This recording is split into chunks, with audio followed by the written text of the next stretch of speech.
You think the Federal Reserve runs the US economy. You think the European Central Bank controls the euro. You've been told that prime ministers and presidents hold the levers of power, guiding the ship of state through the turbulent waters of global finance. You've been lied to. Those leaders, they are merely middle management. They are the public face of a much deeper, much more archaic system that operates entirely in the shadows. In a nondescript, somewhat ugly tower in Basel, Switzerland, a building that looks more like a nuclear reactor than a bank, a group of men who were never elected meet in total secrecy. They represent 190 countries, they pay no taxes, and they are legally untouchable by any government on Earth. This is not a conspiracy theory found on the dark web. This is a matter of public record, hidden in plain sight. This is the story of the most powerful organization you've never heard of, and how they survived a world war by financing both sides, ensuring that no matter who lost on the battlefield,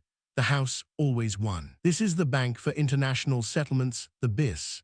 To the average tourist walking the quiet streets of Basel, it's just another piece of strange 1970s architecture. But inside, it is the cockpit of the global financial system. It is the architect of success for the global elite, and the silent hand that moves the pieces on the board of your financial life. Founded in 1930, it was ostensibly created to handle Germany's reparations after World War I. That was the cover story. That was the public face. But it quickly evolved into something far more shadow-like. Today, it acts as the central bank for central banks. When the world economy teeters on the edge of a cliff, when the markets bleed and panic sets in, the phone calls aren't made to the White House. They aren't made to Downing Street. They are made here. But how did an organization designed for post-war debt become a sovereign entity that answers to no one? To understand that, we have to look at their darkest hour, a time when they nearly brought down the global order by betraying the very principles of humanity. We have to go back to the beginning to understand the financial blueprint of the true rulers of the world. Imagine a club so exclusive that membership isn't bought with money, but with the control of nations. In the chaotic aftermath of the Great War, the global economy was shattered. The Treaty of Versailles had imposed crushing debts on Germany, debts that everyone in the financial world knew could never be paid. The architects of the time, the central bankers of London, New York, and Paris, realized they needed a mechanism to manage these flows of capital. They needed a clearinghouse, a neutral ground, a place where the titans of finance could meet, away from the prying eyes of politicians and the annoying demands of voters. So in 1930, under the Young Plan, the BIS was born. From the very first day, it was designed to be outside the system. It was granted a charter by the Swiss government that gave it immunities that would make a dictator blush. The BIS is not a normal bank. It is essentially its own country. Under the Swiss host state agreement, the BIS enjoys inviolability. What does that mean? It means Swiss authorities cannot enter the building without the permission of the BIS chairman. It means their archives are secret and can never be subpoenaed. It means their employees pay no income tax on their salaries. They are the only corporation on the planet with the same legal status as the United Nations or the Red Cross. Think about that for a second, a bank with the diplomatic immunity of a sovereign nation. It creates a market psychology of absolute arrogance. When you are untouchable, you begin to act as if the laws of morality do not apply to you. And during the 1930s and 40s, they didn't. While the world was marching toward the most devastating war in human history, the BIS remained neutral. But in the world of high finance, neutrality is often just a synonym for profiteering. The Brotherhood of Central Bankers felt they were above the petty squabbles of nations. They believed that politicians came and went, wars started and ended, but the flow of capital, the generational wealth of the banking dynasties, must be preserved at all costs. This philosophy was tested to its breaking point during World War II. The president of the BIS during the war was an American named Thomas McKittrick, a man who sat in Basel, surrounded by the Axis powers, claiming to be a neutral arbiter. but his neutrality was a sham. The BIS didn't just stay open, it flourished. It became the vital artery for the Third Reich's war machine. You see, Nazi Germany was an economic basket case. They had no foreign currency. They were isolated. To buy the raw materials they needed for tanks, planes, and bombs, tungsten from Portugal, chrome from Turkey, they needed a way to launder their stolen assets. They needed the BIS. The most infamous incident, the moment the mask truly slipped, occurred in March 1939. The Nazis had just marched into Prague. They occupied Czechoslovakia. At gunpoint, they forced the directors of the Czech National Bank to sign over their gold reserves. But there was a problem. The gold wasn't in Prague. It was safe in the vaults of the Bank of England in London. Or so the Czechs thought. The Nazis sent a message to the BIS in Basel, ordering the transfer of 23 tons of Czech gold from the BIS account at the Bank of England to the Reichsbank account. Now remember, war was on the horizon. Britain was preparing to fight Germany. The Bank of England knew this gold had been stolen at gunpoint. So what did they do? Did they freeze the assets? Did they stand up for the victim? No. The order was processed. In a matter of hours, 23 tons of gold, the life savings of a sovereign nation, were transferred to the Nazis. The BIS facilitated the theft, the Bank of England executed it, and the fraternity of bankers kept the wheels turning. That gold was used to buy the materials that would later rain down destruction on London itself. It is a betrayal so catastrophic that it is almost hard to believe, but it is a matter of historical record. Throughout the war, the BIS acted as a listening post and a trading floor. American, British, French, and German bankers continued to meet, continued to talk, and continued to cut deals, even as their countrymen were slaughtering each other by the millions on the battlefields of Europe. They believed they were the priests of the financial temple, protecting the sacred flame of capitalism from the storms of war. But to the rest of the world, they looked like collaborators. This brings us to 1944. The war was turning, the Allies were winning, and at a grand hotel in New Hampshire, the delegates of the free world gathered for the Bretton Woods Conference. This was the meeting that would shape the modern financial world. It created the IMF and the World Bank. But there was one agenda item that caused a firestorm: the liquidation of the BIS.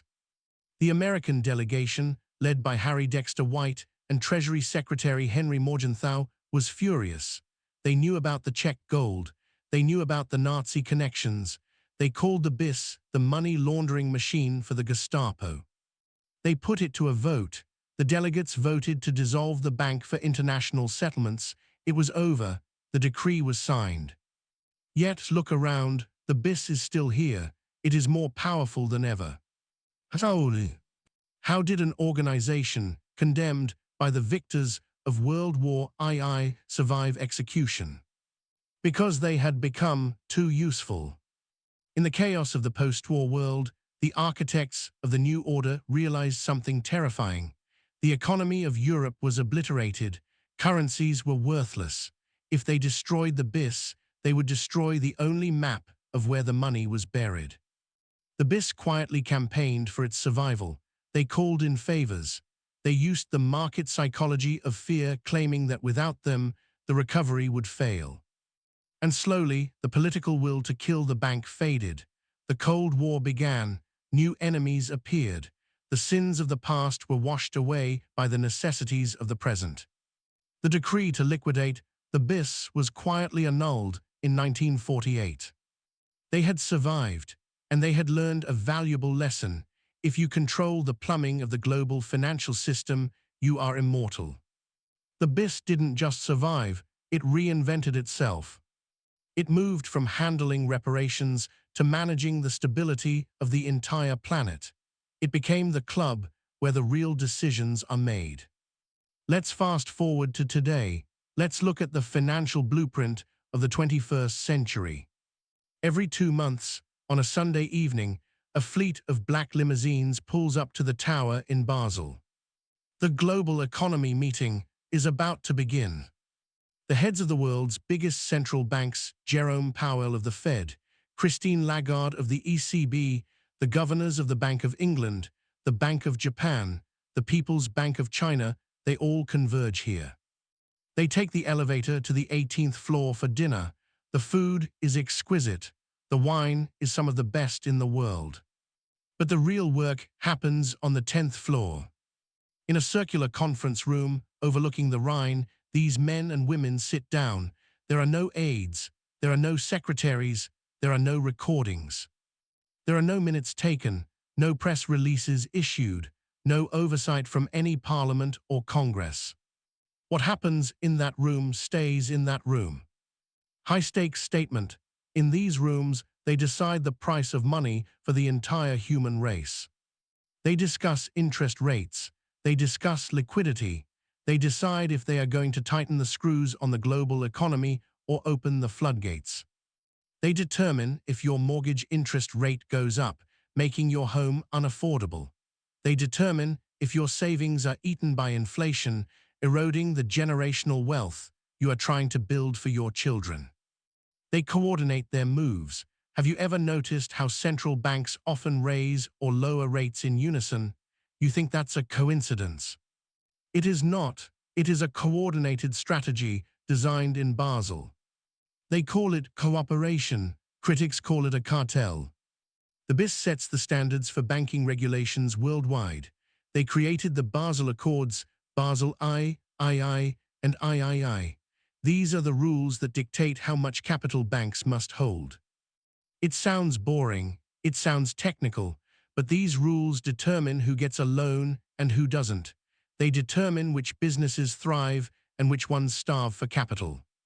By tweaking a single ratio in Basel, they can force banks in Brazil or Thailand or the United States to contract their lending, causing a recession on the other side of the world. They are the architects. We are merely living in the building they designed. But the BIS isn't just looking at the past. They aren't just managing the current system. They are building the future. And this is where it gets truly terrifying.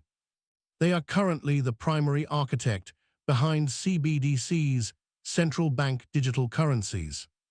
You have heard of Bitcoin, you have heard of crypto. Those were rebellion currencies designed to bypass the central banks. The empire is striking back. The BIS is coordinating the rollout of digital currencies issued by central banks.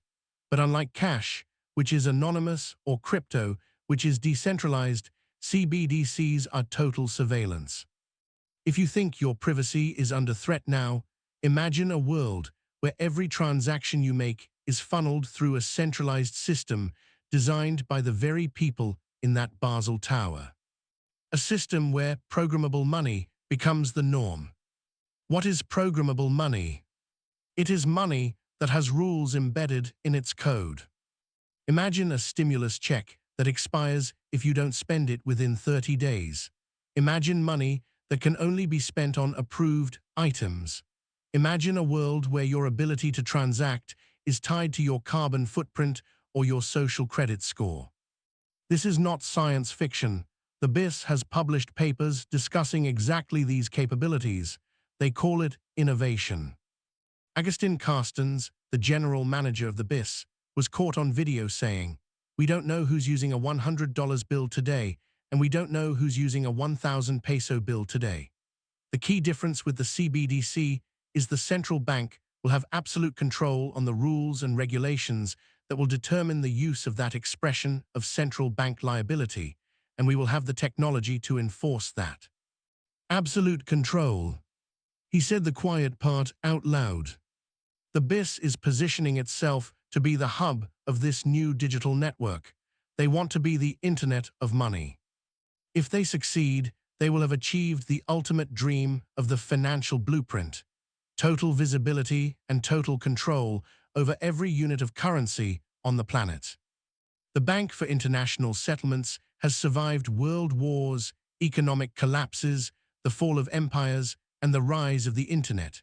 They don't need a military because they control the one thing every military needs, the flow of capital. They have proven, time and time again, that they are the ultimate survivors. They are the cockroaches of the financial world, but cockroaches clad in Italian suits, dining on fine French cuisine while the world burns around them. So we must ask the question, is the BIS a necessary stabilizer for a chaotic world? Is it the adult in the room that keeps the global economy from collapsing into anarchy? Or is it the ultimate shadow government, a group of technocrats who have usurped the power of democracy, ruling over us from their ivory tower in Switzerland, unaccountable and unreachable? The truth, as always, is likely somewhere in the grey. But one thing is certain, the architects in Basel are not working for you, they are working for the system. They are working to preserve the hierarchy that keeps them at the top and you at the bottom. They understand the market psychology of control. They know that as long as the people are distracted by political theater, by the puppet show of left versus right, they will never look up to see who is pulling the strings. If you want to build true generational wealth, if you want to understand the game you are playing, you cannot ignore the BIS. You cannot ignore the men in the tower. Because they certainly aren't ignoring you. They are counting your money, they are planning your future, and they are doing it all from a room where you are not allowed to enter. If you want to understand the hidden gears of the global economy, you need to see what they don't want you to see. You need to look past the illusion of national sovereignty and see the reality of global capital. This is the world of the Wealth Chronicles. We peel back the layers of the onion even when it makes us cry. Click here to watch our video on the secret history of the IMF, another pillar of this hidden architecture, or subscribe to History Meets Finance for your weekly deep dive into the vault. We are building a community of people who refuse to be blind. Join us. Drop a comment below. Do you think one organization should have this much power?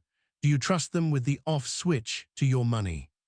Let's discuss, because the conversation is the only thing they can't control.